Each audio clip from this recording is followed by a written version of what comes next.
গ্রামে ছিল এক কৃপণ জমিদার।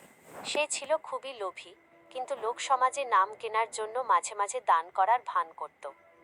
একদিন জমিদার ঘোষণা করলেন যে গ্রামের সবচেয়ে গরিব মানুষটিকে তিনি এক বস্তা সোনা দান করবেন। নির্দিষ্ট দিনে সেই সবচেয়ে গরিব লোকটি জমিদারের সামনে এল।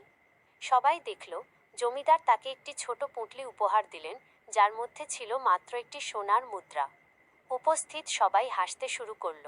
জমিদার তখন বুক ফুলিয়ে বললেন, আমি আমার কথা রেখেছি। পুঁটলিটি ধরলে বস্তার মতোই মনে হয়, আর সোনা তো এতে আছেই। কৃপণতা দেখে সবাই হতবাক, কিন্তু লোকটি ছিল বুদ্ধিমান। সে মুচকি হেসে বলল, ঠিক আছে জমিদার মশাই, এবার আমি আপনাকে উপহার দেব। এই বলে লোকটি জমিদারকে এক মুঠো মাটি উপহার দিল। জমিদার হতভম্ব হয়ে জিজ্ঞেস করলেন, এ কি দিচ্ছ? লোকটি হাসতে হাসতে উত্তর দিল, আপনার সোনার বস্তার মাটি। সোনা তো আপনি একটা দিয়েছেন, বাকি বস্তাটা বানানোর জন্য এই মাটিটাই যথেষ্ট। জমিদার তখন নিজের কৃপণতার জন্য চরম লজ্জিত হলেন।